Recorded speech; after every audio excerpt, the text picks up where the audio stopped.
Hello everyone. Everyone. Repeat.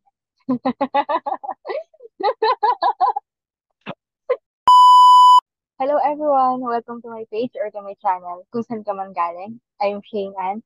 And this is another episode for Kwentuhan with Shayna.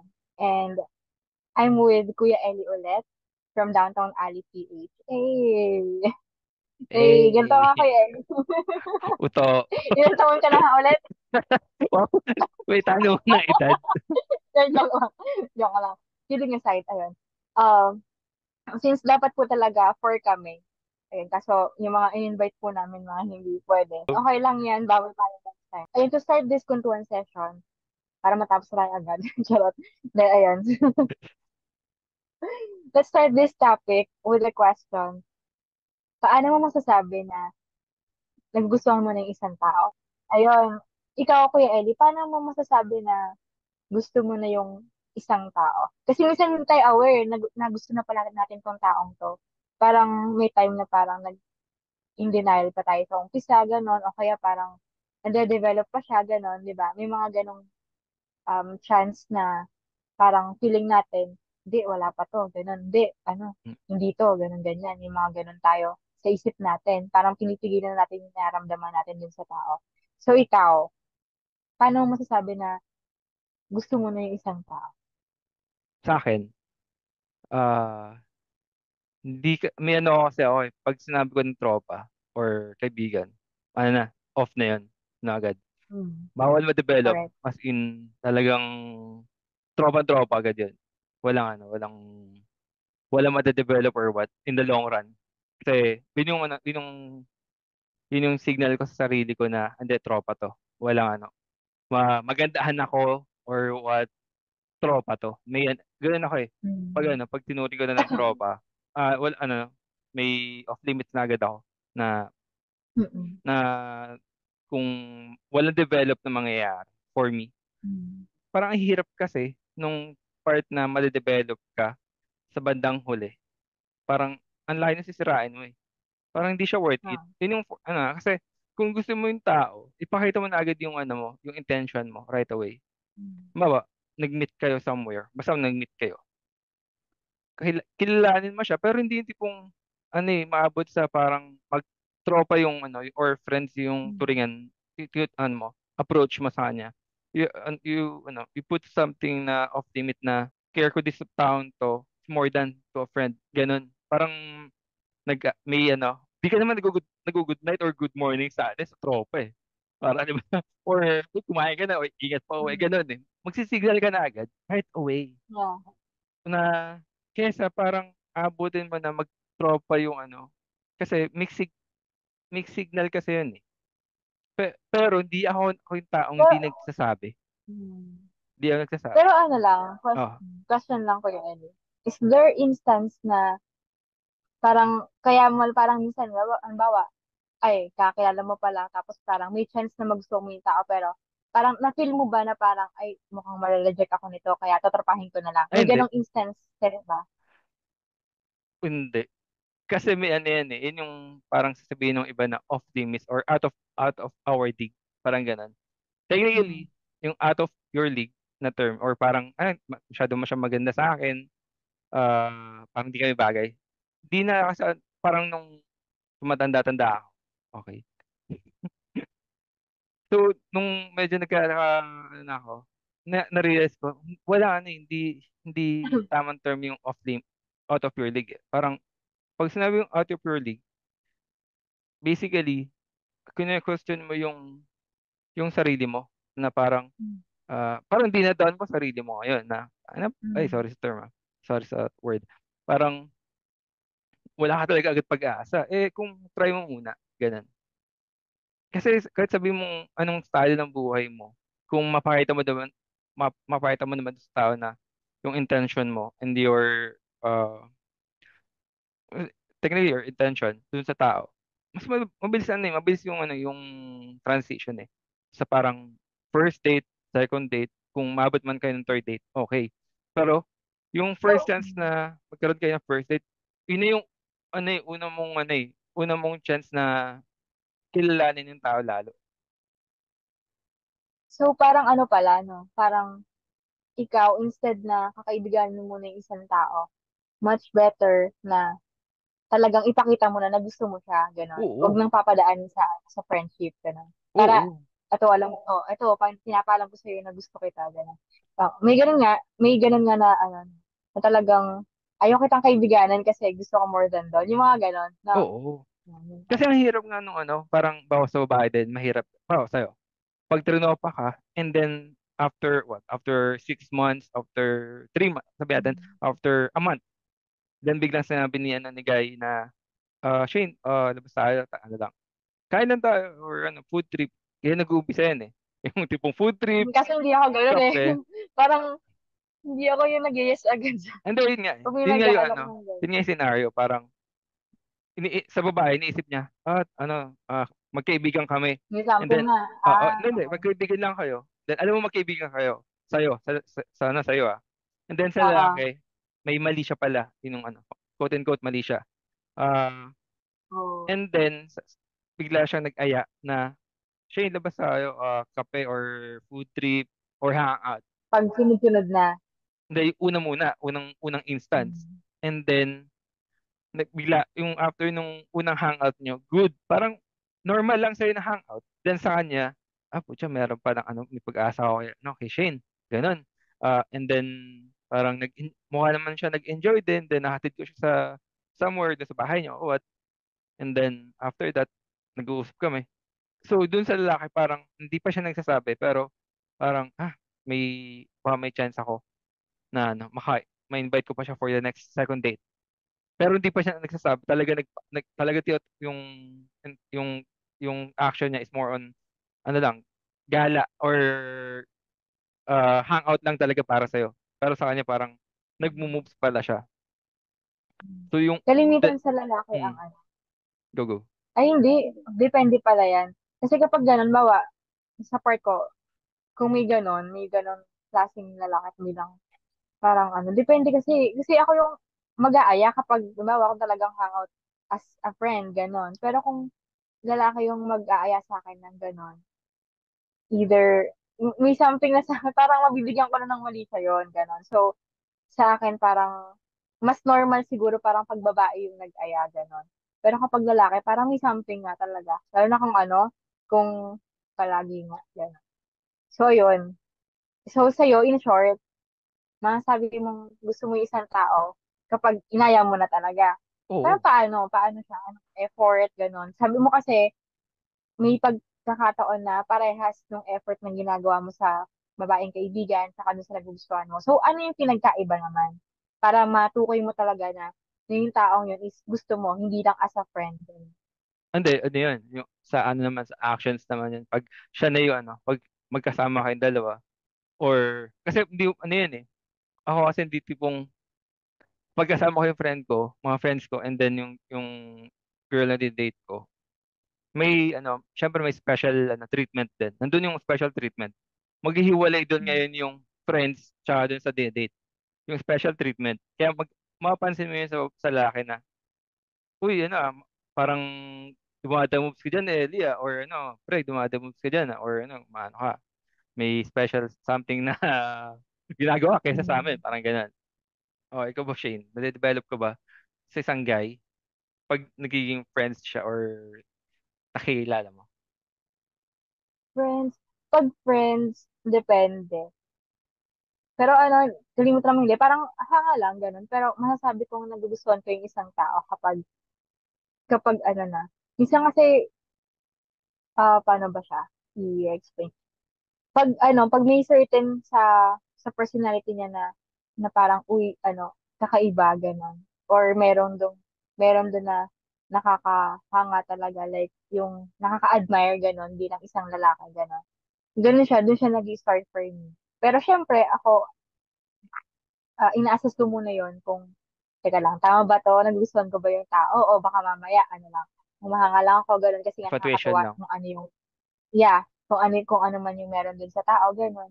Kaya, ganun ang ginagawa ka talagang, I assess myself if talaga bang, pagkagusto ba yung nararamdaman ko dun sa tao, ganun.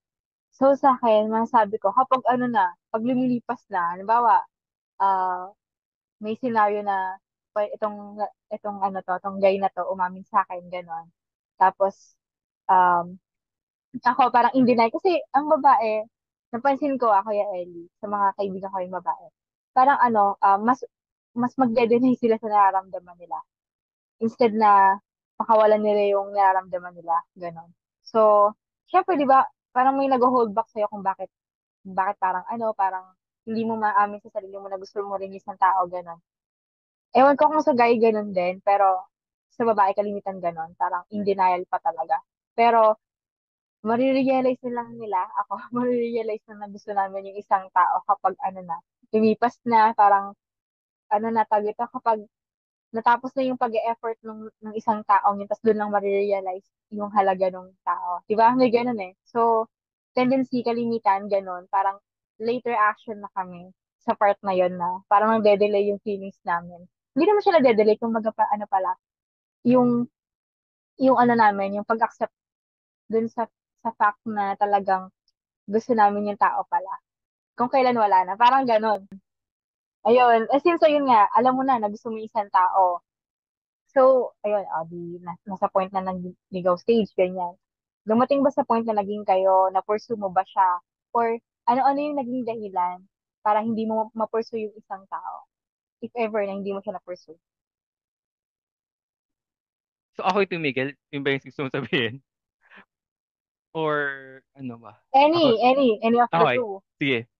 Kung ako yung tumigil, there's something na hindi ko nagustuhan along the dating Alright. space. Something na di kami nagkiklik. First of all, di kami nagkiklik. Parang sabi mo, di ayos yung conversation namin. Parang one-sided lang siya.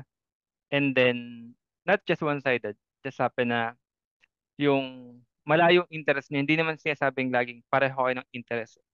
Pero nag-meet kayo halfway kung okay yung ano yung dating. Pero yung Alright. tipong malayo-malayo talaga yung interest niyo, hindi kayo wala kayong mutual hobby or interest sa isa't isa na mapag-uusapan. Yun kasi Mm. yung mahirap eh. Lalo na kung yung taong yun malayo biglang na-realize mo, malayo pala siya sa Iba kayo ideal. na mindset. Oo, tsaka sa ideal Ideal mo. Oo. Kasi syempre, hindi ang lalaki kasi parang magugo agad yan. May mga lalaki na Mm. nagugo agad. Parang ako, na Mm. pupursue ko agad yung babae rather than Alright. gawin siyang friend. Yun yung sagot ko kanina eh. Alright. So, along the way, habang nag-date kami, ma-realize ko na, sa second date or third date, mabot man sa third date, ma-realize ko, ay, parang awkward yung gantong scenario. Parang sa akin na agad na Mm. parang hindi naman kami mag-click. Parang ang Mm. mag parang kung papatagalin ko pa tong dating na to, parang mag-aaksaya ako ng Alright. time. Mm. So, Ganun. meaning, ikaw, kapag hindi pa ganun kabuo yung pagkagusto mo sa isang tao, tapos pero nagkaroon ka ng interest, automatic, i-date mo yon. Oo. I-date ko agad Ganon. yun pag nagkaroon ng Tapos para interest. doon mo siya makilala. Oo. Alright, okay. Along the way na. Kasi Kasi hindi, oo, okay, okay. kaysa, Noted. kaysa gawin ko siya kaibigan. Kasi ang pangit talaga nung gawin mo siya kaibigan. Mm. So, pero meron naman kahit hindi gawin kaibigan, bawa, sa ano kakausapin, ganun. So, sa bagay, oo nga. May point, oo. Okay. Ikaw. Ganun pala. So, at least ako, natututo ako. Natututo. Ako, support ko. Kapag gusto ko talaga yung isang tao, magagawa ko kung gusto niya makapagkita, makikipagkita ako. Ganun.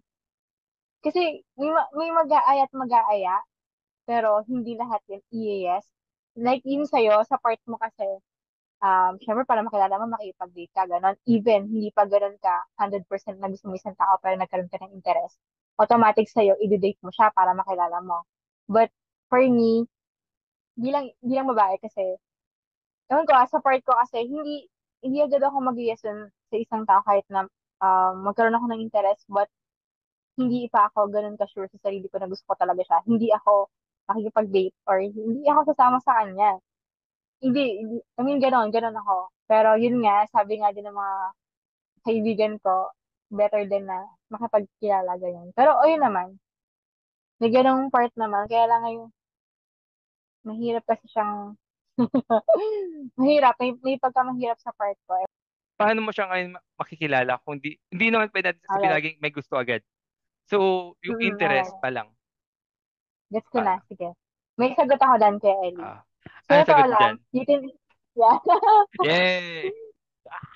You can observe the person or the guy even dun sa social media kung paano Oh, yung attitude niya towards other people. Ganun eh. Ganun ako mag-observe sa isang tao if this is okay. Ganun. So, sige, tignan natin, ganyan. Parang ganun na yung magiging magkakaroon ka ng observation dun sa tao. If paano siya on social media, if ganito ba siya, if paano niya i-present yung sarili niya online. Dun pa lang, dun mag-i-start kung paano ka sa online, paano mo ina-express yung sarili mo or too much expressive ka ba online, gano'n. So, yun. Dun yung part ng assessment na nakikita ko para mag-i-pursue din yung feelings or yung interest ng girl, ng babae doon sa certain na tao. Ayun. Isa yun, factor yun. Makita kung paano siya online, kung paano siya sa social media, kung paano niya i-present yung sarili niya sa social media. I think isa yun. Swear. Makikita mo yun eh. Kasi tinanong ko din yan sa mga... ma-defensive ka. Nagtatawag lang tayo dito. Hindi. Kalma ka lang, Kasi kalma ka lang. baka may Nagigigil ka. Nagigigil ka. baka may makarelate out there na babae. Kasi nabanggit ko siya sa kaibigan kong babae. Which is, totoo nga naman, if sila din daw, magkakaroon ng ganong, bawa na gusto na ni tao, pero may certain factor para hindi sila magtuloy doon sa isang tao din. Kasi nakita nila ganito sa social media. Mahirap kasi yun kapag binigyan mo ng chance yung hindi pa okay. Di ba? Hindi pa okay yung, ano pa siya, broken pa siya, ganon. So, tapos nagkagusto siya bigla sa'yo. So, walang assurance yun sa part ko na gusto talaga ako 100%. Baka mamaya, maging rebound lang, di ba? Yun. I believe, may mga ganong scenario din po talaga from other women out there na talagang may ganong experiences na parang compare talaga sa amin na hindi na kami sa una sa nararamdaman namin. Swear, may ganun talaga, may ganun factor. Siguro kasi may pinupursue pa kami, may gusto kaming patunayan muna bilang babae. Yung kami muna mag-isa, ayaw namin idepende yun sa lalaki, ganun. So yun, factor yun. Kaya kung ba't parang hindi namin ma-pursue, kaya nag-hold back, ganun. Yun pa, yung kung paano yung lalaki online or kung paano siya, yan, makikita mo kasi yung attitude niya towards other people, ganun. Yun, parang nakaka-turn off kasi siya. Hindi pa siya parang, nakaka-turn off talaga, ganun. There's a times na dati, itong person na to, siya yung nag-change lahat ng perspective ko sa buhay. Crush ko yung kaibigan niya, pero hindi ko pa siya kilala, yung girl. Si girl one, hindi ko siya kilala. Si crush, kilala ko na kasi nakita ko na before. And and then, there's an instant back then na in-invite ako ng tropa ko para ma-meet si crush. Then na-meet ko si crush, then sabi ko, ang ganda nung ano, ang ganda niya, ang ganda niya. Then along dun sa scenario na yun, sa party na yun, yung kaibigan niya yung nakakausap ko. Kasi nandun kami sa sa place eh. Yung kaibigan niya yung parang dun ako nagkaroon na interest dun sa kaibigan niya. Rather than dun kay Crush. Nawala yung interest ko kay Crush. Kasi parang off ako bigla kay Crush. Na parang ang ganda niya sa malayo, ang ganda niya, akala ko ang ganda, basta parang perfect siya for me ng time na yan. More on And physical ka talaga, no? oo, siguro pala technical infatuation naman talaga. So, yung time na yun, nakausap ko yung kaibigan niya. So, ito na yung development part na parang hindi ko inaasahan na madadevelop ako kay ate, kay girl one. Kaya ate. Oo. Kasi parang siguro after nung event na yun, nag-uusap na kami. Pero wala pa ako sa stage na interesado ako sa kanya. Doon sa ang pag-uusap namin, parang doon na kami nagpapalitan ng same na ng interest and then uh, mahaba yung convo namin. So after a month ata, nag-decide na ako na sige, invite ko siya to go outside. So doon yung point na na-develop ako kay ate because of her personality. So yung doon din nabago yung perspective ko sa buhay back then. Kasi nga, dati, before ko siya makilala, I'm really go with the flow. As in, talagang freelance, freelance, freelance work lang. Then nakita ko sa ate, si girl, nagseryoso ako sa career. So, it changed me as a person. Yun yung part siguro tamang sagot for our topic na development. Paano ako ma-develop sa tao? Na So, okay. hindi mo inaasahan na made-develop ka sa taong to. Out of nowhere, na-develop ako. Ganun. Na, basta ano, it comes to the point Mm. na Totoo yan. na Really. nabago niya talaga yung literal how I view things. Biglang nagtrabaho ako, ito yung sabi niya, bigla kaming nag-share ng business, and then, ayun na, nagde-date na pala kami. Then, until now, Oh. so ikakat ko to, Ngayon, until now, siya yung, siya yung ideal girl ko. Until now. Even I had my ex, oh. I had my ex or partners. Asa na siya? Married na siya. Oh. So, until now, siya yung ideal girl ko. So, every time may date ako, kasalanan ko to eh. Every time na may date ako, yung traits niya, yung hinahanap ko sa babae. And so, Nagkaroon ka bigyan ng standard sa isang babae dahil sa kanya. And oo. nabago yung perspective mo. Pero wait lang. Mm, Totoo yun. Yun yung sagot talaga, Kuya Ellie. Sa lahat ng mga pag-usapan natin, yun yung pinakasagot talaga. Mga bago tayo ng isang tao, masasabi natin na talagang, hindi lang pagkagusto yun eh. Ano pa dun eh, deep pa dun eh. Yung oo. pwedeng, in love na talaga. In love ka na dun sa tao, kaya nabago ka na. Diba? Oo. Yun yun eh. Kasi, So, go. congrats. Wala akong grasp. Hindi kasi, wait lang, congrats sa'yo kasi nabago yung perspective mo in life sa ginagawa mo, it's because of that person. Which is, sa'yo, makakatulong yon. Maybe naging instrument siya for you para mabago lahat sa'yo. Kung ano yung mga negative na meron ka before or thinking, mindset, ganun. Nabago ka niya, na-enlighten mo siya, na-enlighten ka niya. So, good din sa part mo, even hindi kayo nagkatuluyan, di ba? Aww. Oo. Yun. Yun nga yan eh, yung part na even my friends knows the girl. Na parang, di man, kasi pag tinawag natin sa thought, the one that got away, it's not that thing na parang, di na siya yung, di siya yung thought ka na part. Kasi kung thought ka, meaning, di ka pa nakamove on. Nakamove on na naman ako, okay. It just happened Okay. na, this person became the Your standard nung, standard. So, minsan lang talaga na parang, nahirapan ako kahit kahit maganda yung girl, sobrang pero hindi kami mag-meet in halfway na hindi kami Mm. mapag-usap ng seryoso or in anything na Mm. puro pakit lang yung usap. Tangina, sawang-sawa na ako yan kahit back then. Mhm. Mga, ano yung gusto mo? Pagkain. Parang, for the word, that's a BS Sanay na ka that na sa time. gano'n. Kasi nung time, nung Naging siya, kaibigan mo siya. okay. Yes, yes. So, binali mo yung sinabi mo kanina. Hindi ko siya naging kaibigan. Sort of. Kasi nag-date na agad kami after. Yun yung yun yung time na Hindi, parang, parang, wait. Sige. yun Sige. yung yung sinasabi natin na naging kaibigan mo na kayo. No. Ito yung part na may agad, yung kaibigan portion na alam mong may nag-effort ka na. Hindi lang tipo magkaibigan lang kayo. Right away. Okay. Gets? Yes. Yun, so ang problema nun, yun yung problema na mahirap gawin or isolve.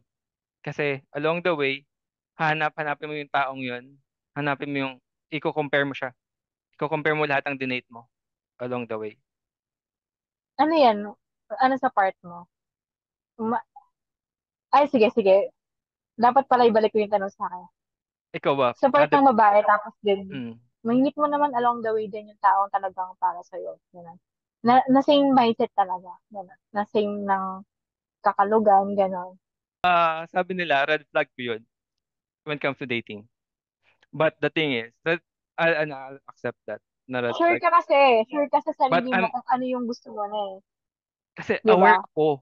aware naman ako. Yun, oo. Aware ako, hindi naman ako tipong dinedeny ko siya. I'm very much Hmm. aware kapag nakipag-date na ako na na hinahanap ko yung gantong ugali. Pero hindi, wala na sa isip ko yun eh. Wala na sa ate girl eh. Pero nagkaroon na ako na, siguro, kung di kami mag-meet sa gantong conversation, wala na. Ganun. Ganun ako. Parang, Alright. kung butas na agad yung conversation namin, na palaging ganito na lang, anong oras ka kakain, good morning, good night, parang, parang, Nakakasawa. ano yun, sa BS, stage ng dating. Kasi Yung parang, mature conversation kasi ang maganda talaga. oo, ang ano kasi, di naman tipong sobrang matured na na topic, parang, Mm. ano bang gusto mo sa Yung tama lang buhay? din yun. Di naman Oo. magiging ganun ang conversation niyo pag nagde-date kayo eh. 'Di ba? Mm. Parang, oh, anong trip mo ngayon? Anong trip mong gawin sa weekend? Hindi tipong, ang pangit ng kinain ko, ganun. Kasi hindi maayos sa Oo, hindi siya conversation. yung, oo. Masasabi mong gusto mo na talaga yung isang tao kapag talagang nagbigay siya ng impact sa'yo, malaking impact sa'yo na maganda. Pag nabago ka niya in terms of your mindset, um, in terms of what you do in your life, talaga na-inspire ka, in-admire mo siya sa kung anong meron siya. And dahil doon, natuto ka na alagaan mo pa yung sarili mo, nagkaroon ka pa ng chance na makilala din yung sarili mo, even if hindi kayo nagkatuluyan, ganun, or hindi siya yung naging partner mo, ganyan.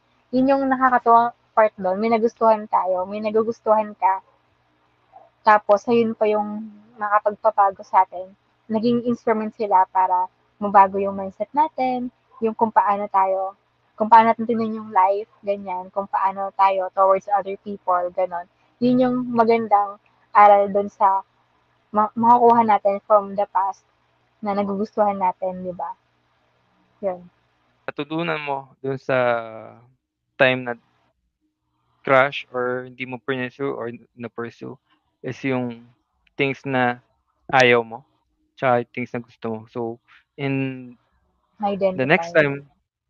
next time, mas clear na sa utak mo kung ano talaga yung gusto mo at ayaw mo. So, the next time na magkaroon ka ng relationship or in a dating, maano mo agad, maiisip mo na agad yung mga ganitong bagay-bagay na talaga, ano ba talagang Yeah. gusto mo na in the long run, in a bigger picture. Kasi ano rin eh, mahirap din kasing puro date-date lang. Mm. Coming to you, Ellie. Pag-flip ko 'to. Pero so, you have to learn talaga kung ano talaga yung dapat na gawin mo. Tsaka Yeah. ano talaga yung gusto mo in the end of the day, anong gusto mo sa buhay. Mm-mm. At Kung saka mag-mature ka talaga in terms of that. talagang dapat alam mo din yung pagkakamali mo and Mm. hindi puwedeng alam mo lang, dapat i-acknowledge mo and then learn from it and then, make an action to improve that red flag or to remove that red flag. Kung di man removable yung red flag na yun, you have to work it out yung red flag na yun para kahit paano, the next time na meron kang Mm. talagang maka-date na or in a relationship na, maayos mo siya. Hindi tipong Mm. along the way mo pa siya inaayos. Dagdag ko lang din kay Ellie. Kapag nagustuhan mo yung isang tao, halimbawa, nagkaroon ng chance na magkita kayo, na mag-meet kayo along the way, ganyan. Kung ano yung mga bagay na nalaman mong ayaw niya sa'yo, tendency lang talagang mababago mo na or bago pa ulit kayo magkita, na-change mo na eh. It's because nalaman mo dun sa taong nagustuhan mo na ayaw mo yun, di ba? Oo. Na ayaw niya yun, so babaguhin mo na yun, yung ganong bagay na ayaw. So, yung parang respect mo dun sa tao na ito yung dahilan kung bakit hindi niya ako nagustuhan nun eh. Parang ganun, Oo. di ba? So, sa'yo, sa part mo, sa part na nating nagkakagusto ganun, parang yun yung gagawin natin. Babaguhin natin yun. Pero para rin sa sarili nila, alam mo yun, para rin sa sarili natin na hindi natin to, nagiging inspiration lang sila sa pagbabago natin, pero it doesn't mean na para sa kanila lang. Pero nagiging aware tayo na gagawin din natin yun para sa sarili natin. Yun. Oo, kasi 'di ba kung nagkaroon ka ng dagdag ko lang din sa topic natin, kung nagkaroon ka ng gusto sa isang tao, in my case, there's a time before na sabi niya, nag-work nag-ano ano siya, athlete siya And then ako, medyo mas mataba pa ako ngayong, sa lagay ko na mataba na ako, feeling ko mataba na ako ngayon. Mas mataba pa ako dati nung nakilala ko siya. So dati, sabi niya, Ellie, workout tayo. So nag-workout ako as in. So, yun yung times na may makikilala ka talaga na this person will change Nakakaganda. you Yeah. na in a good way, na Mm-mm. ma-inspire ka dun sa taong yun. So, I get it Ikaw to naman. her na I have to improve myself, not just my behavior, but sarili ko din. Na-improve ko din sarili ko. Kailangan fit ako. Kasi that healthy ako para sa kanya. Or Mm. para sa sarili ko na lang din. Kahit paano, kaya akong dalhin sarili ko. So, that time, I get so fit na, pero anyway, ibang topic na yun. Basta, Mm. I get so fit for I her. get it. Then yun, inano ko na lang din na, in the long run, nag-workout na ako. Mm. Talagang, naging habit ko na ngayon sa workout. Mm. Dagdag ko na lang din yun sa topic. Pero, Nagiging factor siya para pag nagustuhan mo isang tao, tapos may gusto siya, may certain siya na nagustuhan mo din na gawin, gano'n. Nagiging factor mm, siya sa'yo na i-improve mo yung sarili mo, para rin sa sarili mo. Like, uy, self-worth yun eh. Kumbaga, oo, natututo ka din na pahalagahan din yung sarili mo. Siya inalagaan yung sarili mo. Siya may inspire ka din na in your own way naman, maalagaan mo din yung sarili mo, di ba? oo. Pag So, ganun yun. din naman, don't take it personal na parang, so, kasi di ba yung iba, mag-iisip na, siguro, so napapangitan ka na sa akin, so mataba ako sa mata mo. Ganun. Alam mo yung ganun? Pero don't Pero take sa'yo, it naging that way. positive sa'yo. Oo, sa akin kasi positive sa akin yan. Parang that time kasi talagang Oo. junk food ako eh. So Mm. nung sabi niya sa akin workout tayo, jogging, ganito ganyan. So talagang nakat lahat. So Mm. nag-improve yung behavior ko and then fitness ko and then health ko. Not just for her, but for myself. So Di ganun ba? yung Yun yung good talaga. mm.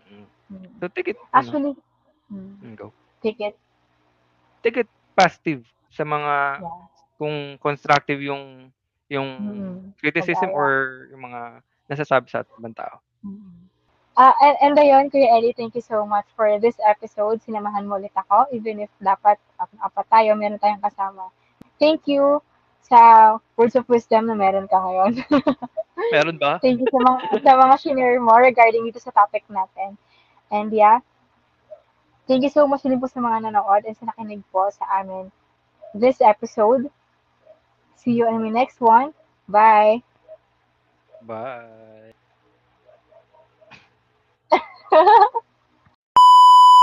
Ganun. Cute pa ako, Kuya Ellie. Ba't di nagpapakit? Sabihin mo na, cute ba ako? Paano? Cute! Tunggit Sige, ako. cute. Cute. Yung unang kita mo sa akin, feeling ko nagandahan ka sa akin. Ay, may recording pala. May recording pala. Yung, Ano pala? ang awkward naman nung may recording Yeah, lalagay May ko to. Lalagay ko recording. to. OMG. Ito yung, Bloopers. hindi ito bloopers. Ito yung mismong preview ng recording. Uy, mali. Lalagay ko to.